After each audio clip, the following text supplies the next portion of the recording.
Alors papa a été se renseigner encore à la préfecture.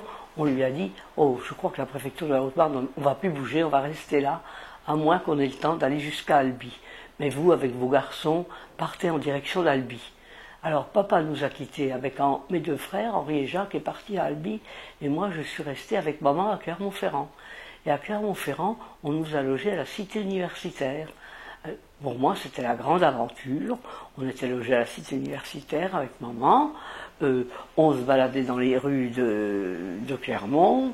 On allait aux galeries de Jaude. Enfin, on faisait des petits tours. On allait voir aussi la vieille amie chez qui on avait été le premier jour, qui était... Bref. Et puis, il y a un jour, on secouait nos couvertures par les fenêtres, je me rappelle de ça, pour faire notre lit avec maman. Et puis on a laissé tomber une couverture par la fenêtre, mais sans s'en apercevoir. Alors la directrice du centre d'étudiants est venue quand on était au réfectoire en disant, en faisant vos lits, il y a quelqu'un qui a laissé tomber une couverture par la fenêtre. À qui manque-t-il une couverture? On ne s'en était pas aperçu avec maman. On croyait qu'on en avait qu'une, on a refait le lit. Alors elle dit, c'est quand même malheureux, il y en a qui préfèrent coucher sans couverture plutôt que d'avouer qu'ils ont laissé tomber une couverture par la fenêtre. Et le soir, quand on a été pour se mettre au lit, maman, on s'est aperçu que c'était notre couverture. On n'a jamais été réclamé. Et puis, le lendemain, on se promène dans les rues, et tout d'un coup, on était place de Jaude, et alors on entend crier, les Allemands arrivent, les Allemands arrivent. Ils arrivent, ils vont déboucher là du machin. Et moi, 12 ans, la curiosité et tout, j'ai échappé à maman, j'ai couru sur le trottoir parce que je voulais voir la tête qu'ils avaient, moi. Ils étaient tout beaux, c'était les premiers sur les motos avec les grandes plaques devant, ils étaient en tête des voitures blindées, ils ne tiraient pas, ils entraient dans la ville, hein, qui était déclarée ouverte. Alors je les ai vus, j'étais bien sapé et tout. Et puis, bon, on est rentré ce soir-là, on mangeait chez notre vieille amie. Je me rappellerai toujours, je monte à 4 les escaliers. Ah, j'ai dit, Madame Bonnet, j'ai vu les premiers Allemands, j'ai couru les voir. Furieuse! Elle dit, comment? Vous vous sauvez de Chaumont pour pas voir les Allemands. Et vous, Marguerite, vous avez laissé Thérèse courir voir les Allemands. Je n'étais pas la seule. Pour voir la tête qu'ils avaient. Alors, voilà. Bon, puis ils sont installés dans une caserne en face. On n'a rien eu à déplorer, on a continué nos petites balades en ville tous les jours, galerie de Jaude et tout ça. On montait par le tram, ça marchait, plus haut que Chamalières, là. Oh, une station de bain qui est au-dessus de Clermont-Ferrand.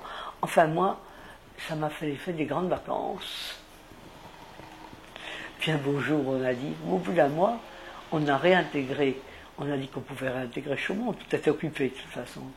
Alors on est retourné à Chaumont, c'est un car qui nous a emmenés. En arrivant à Chaumont, on nous a déposés près de la préfecture, avec maman, avec nos bagages, enfin, comme on pouvait. On arrivait au-dessus de notre rue, on disait, est-ce que notre maison va être encore debout? Est-ce que notre maison est encore debout? Oh, il n'y avait rien eu de ce côté-là, notre maison était debout. Et qui c'est qui venait devant nous, au bout de la rue, la queue qui turbouchonnait en l'air? Notre chat, qui nous avait senti, qu'on avait laissé pendant un mois, et qui venait devant nous. C'est rigolo, c'est le premier être vivant qu'on a vu. Hein.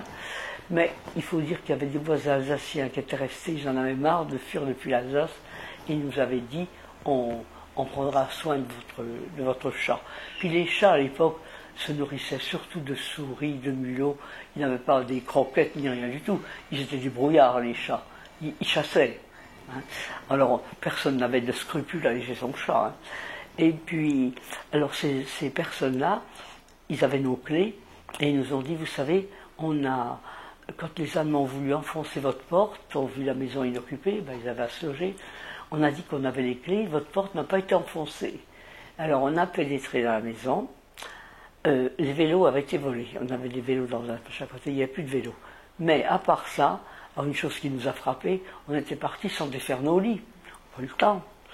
Et bien eux, ils étaient quand même soigneux, ils ne voulaient pas coucher dans nos draps, ils avaient remis des draps propres par-dessus. Il y avait 2 paires de draps par Ils avaient sorti des draps, qu'ils avaient mis par-dessus les autres, ils n'avaient pas défait. On n'avait pas eu le temps de défaire les lits. Hein. et ils avaient mis des draps propres. Alors voilà ce que je retiens. Alors ce qu'il fallait, c'était surveiller quand même les animaux, parce que les Allemands avaient peur qu'ils répandent des maladies, la peste et tout, et ils tiraient volontiers sur les chiens et les chats errants. Alors j'ai retrouvé une lettre que j'écrivais à mon frère, parce qu'elle a pu correspondre, parce que c'était le chat d'Henri. Ne t'inquiète pas pour Misty, je le tiens enfermé à la maison, il ne risque rien. Voilà. Et puis mon père est venu nous rejoindre presque un mois après. Ils étaient à Albi. Le pauvre, il a été assiégé de courrier parce qu'il y a eu, on a dit que la préfecture de la Haute-Lande était retirée à Albi. Alors tous les gens qui écrivaient pour avoir des nouvelles des leurs, comme tout le monde était sauvé, l'Alfred, il était débordé. Il est tout seul à Albi, avec une tonne de courrier qui lui arrivait. Enfin, ils ont été à Albi, puis ils sont remontés, au bout d'un mois, on s'est retrouvés. Alors, je possède encore une lettre. On a des lettres qui s'échangeaient entre nous, comme ça circulait quand même le courrier. Et puis mes grands-parents étaient à Bourbonne-les-Bains, et ils ont été sans nouvelles de nous pendant un mois. Et j'ai la première lettre, j'ai mise de côté dernièrement, qu'ils ont reçue de nous. Ils l'avaient mise de côté. C'est moi qui leur écris pour leur raconter qu'on est sain et sauf. Voilà, mon évacuation. Alors, je dois dire que dernièrement, enfin avant le décès de mon frère aîné, qui est mort il y a 5 ans, nous avons eu une longue conversation à table après le repas, la dernière d'ailleurs, parce qu'il était très fatigué, il était près de la fin. On s'est mis à parler de notre évacuation. Ce qui n'a pas plu du tout à ma belle-sœur, qui n'en faisait pas partie. Vous fatiguez Jacques, mais laisse donc, mais laisse Thérèse, on est content de parler de tout ça. Et alors, de voir quelqu'un qui avait 4 ans de plus que moi, et moi, on racontait pas les choses de la même façon. C'est là l'histoire qu'on pense. Moi, c'était avec mes yeux de 12 ans. Et lui, il avait déjà 16 ans, 15-16 ans, et pour lui, c'était bien plus dramatique. Il racontait. D'abord, il avait cru qu'on était tués, là, déjà. Et c'est là que, tu vois, quand on veut mettre les choses au point, je regrette d'en avoir pas parlé plus tôt avec lui, parce qu'il y a des choses qu'on aurait pu mettre au point. Peut-être des choses que j'exagère aussi de mon côté.